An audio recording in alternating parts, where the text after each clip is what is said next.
Is there advice you can give to young kids that are living through a shitty situation of any sort, a tough life? Find a thing you like.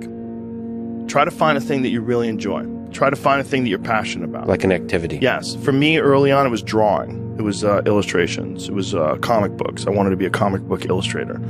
And then it went from comic book drawing and illustrations to martial arts. But it was just another thing that I was very, very passionate about. That was my vehicle out of my dilemma. That was my vehicle out of my own anxiety and trauma and my own issues and insecurities. And find something. Find a thing that you genuinely enjoy, because getting good at things you genuinely enjoy is extremely beneficial for young people, because it lets you know that, like, everybody thinks they're a loser. Every young person thinks they're a loser, at least a young person in the situation I was at. I didn't know I wasn't a loser until I started winning, until I started doing martial arts. Martial arts taught me that, like, I could get better at stuff, that I wasn't really a loser. I just was someone who was, like, in a fucked up situation. But you could channel all that energy that you have as a young person into something and get better at it. And then all of a sudden people admired me. I was like, this is crazy. So I went from being someone who was incredibly insecure and basically a failure to someone who was really successful at this one thing that was very dangerous, that other people were scared of. And that gave me immense confidence, and also a real understanding of the direct correlation between hard work and success. And also an understanding that you can't listen to people. Because even my parents didn't want me to do martial arts. They didn't want me to fight. They didn't want me to do stand-up. There's like, you have to understand who you are, and then in the face of other people's either criticism or, you know, lack of faith in your ability to succeed, you push through, and there's great benefit in that. And then you realize that you can kind of apply that to other things in life. You can apply that to critics, you can apply that to social media commentators, you can apply that to a lot of things. And I don't think people are happy if they don't have puzzles and complex tasks and things that are interesting to them, whether it's an art project or whether it's learning something completely new like stand-up comedy.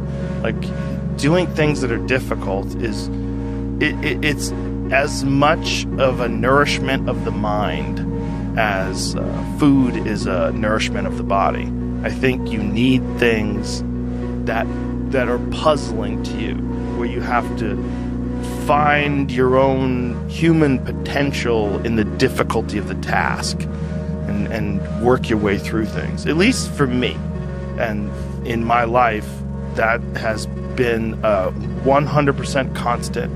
I am a very happy person, and I have never had a moment where I'm not doing difficult shit. Give yourself something, an arduous, difficult task where you're challenged mentally and challenged physically. One of the great things about being challenged physically is it's also mental. The people that don't understand that have never really been challenged physically.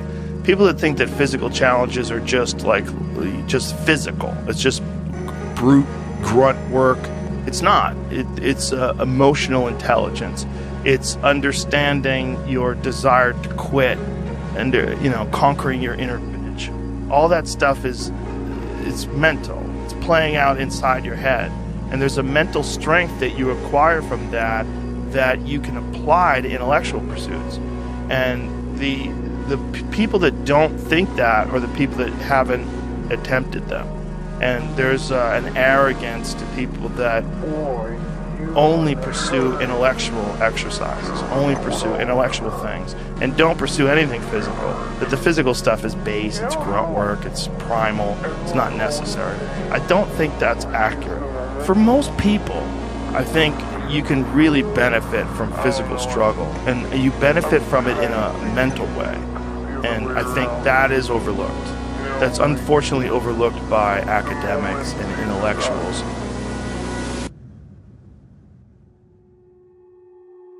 Find some difficult shit to do, because that gets away a lot of the anxiety that you carry around in your body.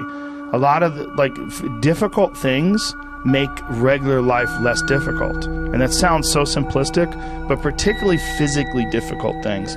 Because when you do things that are physically difficult, the strain of making yourself do those things, it's very valuable. It's not just valuable like exercise and fitness and martial arts and running and whatever you're doing that's really difficult. It's not just valuable in terms of like health and the way you look, but it's also valuable for your mind, maybe even more so. Because regular life can be confusing, and little things that go wrong and little problems that arise are exacerbated by the fact that you're not accustomed to dealing with hardship. So creating your own bullshit, whether it's through fucking some brutal kettlebell exercise or running up hills or something, is extremely valuable for you also, not just accepting the nuanced perspectives of other people, but also being able to navigate through this world with some sort of an understanding of just how complex it all is and how weird it all is, and not be overly thrown off by every little dip in the road and pothole that you encounter. That's the real message. The real message is we all started from nowhere. I mean, we all had bullshit jobs. We all felt like losers. But through time and effort, you build a stronger human. You build a stronger body. You build a stronger mind. You build accomplishments and will and momentum. And then you look back and you go, hey man, I'm not washing tables anymore. You know, I'm not washing dishes. I'm not cutting lawns. I'm not digging ditches. Yeah. You know, I'm a different person now, but I used to be. And these desire not to be that, but not to stay in it. That's what.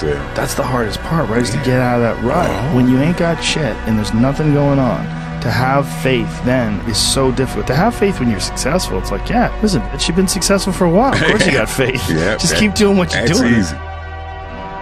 It's like you already got up the hill. Now you're just coasting.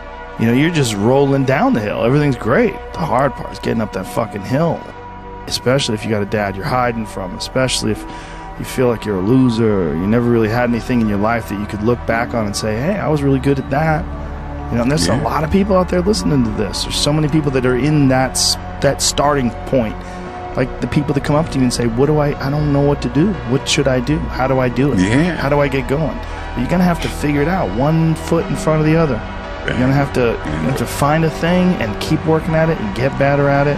That's one of the things that I like so much about martial arts.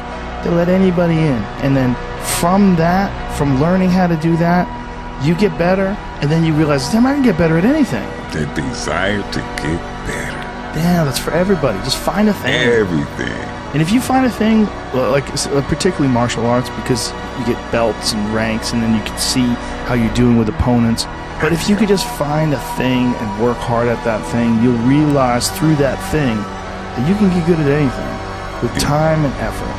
Pick a thing. Pick a thing. Whatever the thing calls to you. Whatever calls to you. The desire to change those circumstances, whatever they might be.